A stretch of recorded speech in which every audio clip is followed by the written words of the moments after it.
नमस्कार दोस्तों, स्वागत है आपके अपने YouTube चैनल संस्कृत अड्डा पर। दोस्तों, आज हम करने वाले हैं संस्कृत के महत्वपूर्ण क्वेश्चन जो आपके आगे आने वाले एग्जाम के लिए महत्वपूर्ण रहेंगे।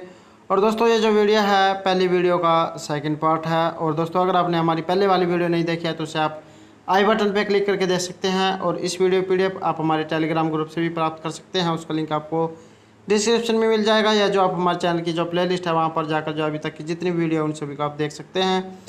तो दोस्तों, वीडियो शुरू करते हैं। हमारा फर्स्ट क्वेश्चन है, भाषा विज्ञान दृष्टया समघर्षी ध्वनि का। तो ये जो भाषा विज्ञान है इसकी दृष्टि से जो ये समघर्षी ध्वनि कौन सी होती है? समघर्षी होती है जो घर्षण करती हुई बाहर जो निकलती है। तो इसको जो उसम वर्ण भी कहा जाता है। तो राइट आंसर है ऑप्शन सी, स जो वर्ण है इसको उसम वर्ण कहा जाता है। और इसके अंतर्गत जो है स और ह जो है उस वर्ण के अंतर्गत आते हैं। इनको समघर्षी ध्वनि भी कहा जाता है। तो ये जो समघर्षी जो व्यंजन होते हैं इनके उच्चारण में मुख द्वार के अत्यधिक संकुचित हो जाने पर हवा जो घर्षण करती हुई और शीतकार की ध्वनि के साथ जो बाहर आती है। नेक्स्ट है, धा धातो ददाति इति रूप केन भाषा वैज्ञानिक नियमेन प्रतिपादते। तो यहाँ पर जो धा धातु दी गई है इसका ददाती जो रूप बनता है ये किस भाषा वैज्ञानिक के नियम के द्वारा जो है इसको प्रतिपादित किया गया है? राइट आंसर है ऑप्शन ए, ग्रासमैन का जो नियम है इसके द्वारा ये प्रतिपादित हुआ है। और ग्रासमैन जो महोदय थे इनके अनुसार दो सन्निकट महाप्राण ध्वनियों के साथ नहीं रह सकती है। उसमें जो प्रथम ध्वनि अलप्राण होती है, जैसे धा धातु से दधाती, दोनों में ध होगा, दधाती होना चाहिए, लेकिन यहाँ पर जो है ये जो है दधाती दिया गया है। तो इस प्रकार जो है यहाँ श्री धातु से भवार न होकर जो है बवार बनेगा। नेक्स्ट है, अधस्तन युग्मा नाम समचित तालकम चिनुत। तो यहाँ पर जो तालिका दी गई है इसका आपने मिलान करना है। और दोस्तों, ये जो क्वेश्चन है ये भी वेरी इंपॉर्टेंट क्वेश्चन है, पहले भी जो है ये आया हुआ है। और इस प्रकार के जो क्वेश्चन होते हैं लगभग जो है पूछे जाते हैं। और इस क्वेश्चन के अंदर से कई क्वेश्चन जो है निकल जाते हैं। तो जैसे यहाँ पर जो हर्ष है, भभूति, विशाखादत्त और भास। तो हर्ष के द्वारा रचित नाटक इनमें से कौन सा है? भभूति कौन सा है? विशाखादत्त का जो है यहाँ पर मुद्र राक्षस है। और हर्षचरित रत्नावली है। भभूति उत्तरामचरित है। और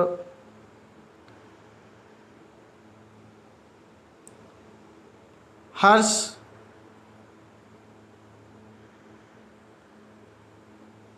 रत्नावली हो गया, भभूति उत्तरामचरित, विशाखादत्त मुद्र राक्षस। और भास के जो 13 नाटक हैं उनमें से एक है कर्णभार। नेक्स्ट क्वेश्चन है, अहीर्णो अहुल्लुवो तुम तह परिचुंब इत्यादि संगीतम भवति। तो ये जो संगति है ये कहाँ से ली गई है? राइट आंसर ऑप्शन ए, हंस पदिका से जो है ली गई है। और हंस पदिका जो है ये दुष्यंत की जो है एक रानी है जिसे कभी राजा दुष्यंत ने जो प्रेम किया था।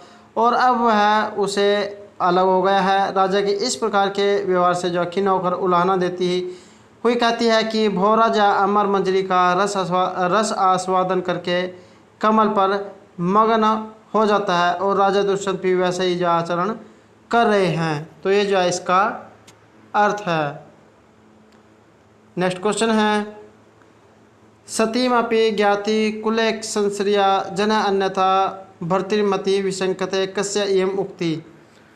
तो ये जो उक्ति है ये किसके द्वारा कही गई है? राइट आंसर है ऑप्शन सी, सारंगराव के द्वारा जो ये उक्ति कही गई है।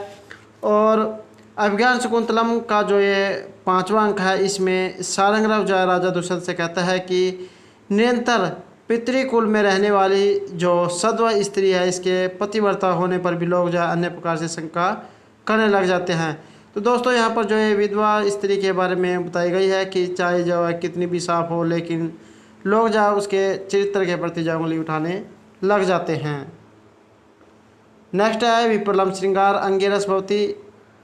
तो ये जो विप्रलंब श्रृंगार है इस काव्य में हुआ है, right answer option B Meghdoot में जो ये हुआ है। और अगर बात करें तो मेघदूत की, तो मेघदूत जो है महाकवि कालिदास के द्वारा रचित जो है एक खंड काव्य है और 2 भागों में बटा हुआ है, पूर्व और उत्तर। और इसमें जो है यक्ष के बारे में वर्णन है और इसमें जो है यक्ष कुबेर के हिसाब से घर्षित होता है जिससे वह विरह वेदना से पीड़ित हो जाता है।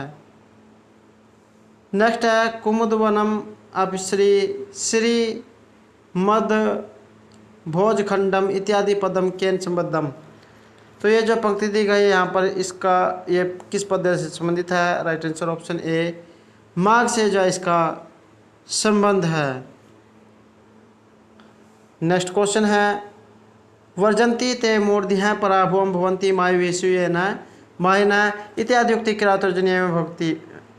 तो ये जो पंक्ति दी गई है किरातर्जनीय में किसके द्वारा ये कही गई है, right answer option C Draupada. तो द्रौपदी के द्वारा जो ये कही गई है। और जो द्रौपदी है ये जो युधिष्ठिर से कहती है कि जो व्यक्ति कपटी व्यक्ति से कपट का व्यवहार नहीं करता है वो जो है विवेकहीन होता है। ऐसे मूर्ख बुद्धि वाले सदैव पराजय का ही अनुभव करते हैं। तो ये जो उक्ति है ये द्रौपदी के द्वारा कही गई है और एग्जाम में जो है इस प्रकार की उक्तियाँ जरूर पूछी जाती हैं। हमारा नेक्स्ट क्वेश्चन है श्रीकंठ पद लांछन पद वाक्यम प्रमाणम तत्वगः इति केन संबद्धम। ये जो श्रीकंठ पद लांछन जो है पद वाक्य प्रमाण तत्व है इसका संबंध किससे है, इसका जो संबंध है ये भवभूति से है। और भवभूति को जो है ये श्रीखंड की जो उपाधि दी गई थी। दोस्तों एग्जाम में ये भी पूछ लिया जाता है कि भवभूति को जो है कौन सी उपाधि दी गई थी, तो श्रीखंड की जो इनको उपाधि दी गई थी। नेक्स्ट क्वेश्चन है अमृतेन एव संसिक्ताः चंदनेन एव चर्चिताः इति युक्तम कम लक्ष्यति। तो ये जो पंक्ति दी गई है इसका संबंध कहाँ से है, किसके बारे में है, right answer option B Banabhatta के द्वारा जो ये उक्ति कही गई है।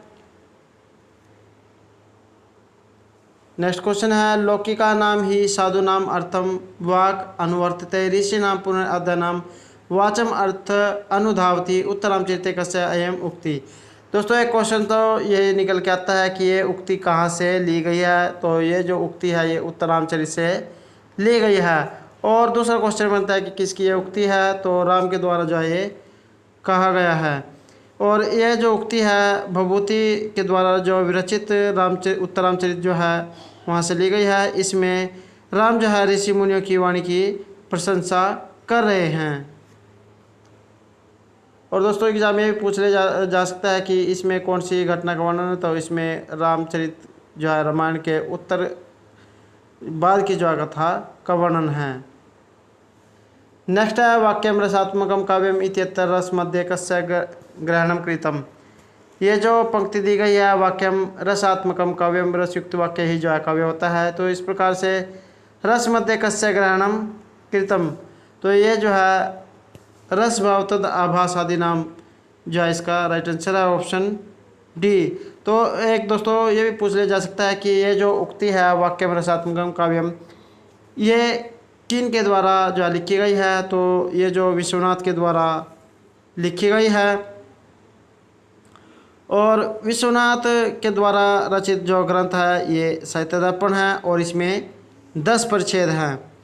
तो इसमें कहा गया है कि रसात्मक वाक्य ही काव्य होता है, इसमें जो है रस भाव आदि सभी जो है इसमें मिले होते हैं।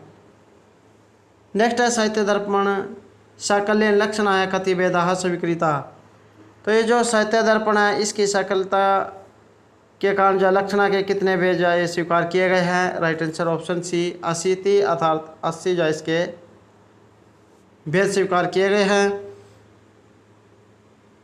तो आचार्य जो विश्वनाथ है इन्होंने साहित्य दर्पण में लक्षणा के विषय में कहा कि लक्षणा शब्द की मुख्य शक्ति न होकर गौण शक्ति है और इसके उपादान एवं लक्षणा के नाम से 2 वेद हैं और इनकी भी जो है एक स्वरूप आदि भेद है। इस प्रकार यह है 80 प्रकार के जो है बताए गए हैं। दोस्तों एग्जाम में ये पूछा जाता है कि साहित्य दर्पण में कितने परिच्छेद हैं, या ये भी पूछा जा सकता है कि ये सर्गों में है किस में है, तो ये जो है परिच्छेदों में है और इसमें 10 परिच्छेद है और विश्वनाथ के द्वारा जो है रचित है। और ये भी पूछा जा सकता है कई बार जो एग्ज़ाम में कि इसका जो प्रथम परिच्छेद है इसमें कौन सा क्वेश्चन है, तो इसमें काव्य के बारे में जो है फर्स्ट परिच्छेद है।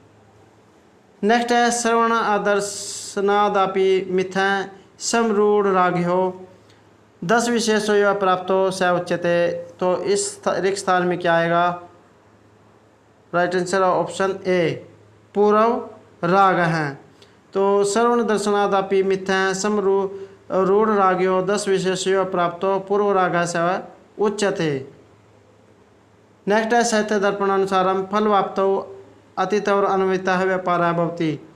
तो यह आएगा प्रयत्न है। दोस्तों ये जो होते हैं पार होते हैं 5 होते हैं, आरंभ, प्राप्ति, नियताप्ति। तो यहाँ पर जो ये पार पूछा गया है तो राइट आंसर ऑप्शन डी प्रयत्न है। और आचार्य जो विश्वनाथ है उनके अनुसार फल के प्राप्त न होने पर अत्यंत वेगपूर्वक उद्योग करना ही जो है प्रयत्न होता है। प्रयत्न करना किसी चीज़ के लिए प्रयास करना। तो दोस्तों ये थे हमारे आज के जो है संस्कृत के महत्वपूर्ण क्वेश्चन। दोस्तों अगर आपको हमारे क्वेश्चन अच्छे लगे हो तो हमारे चैनल को सब्सक्राइब कीजिएगा, लाइक कीजिएगा और ज़्यादा से ज़्यादा ग्रुपों में शेयर कीजिएगा। और दोस्तों हमारे साथ अंत बनाने के लिए धन्यवाद।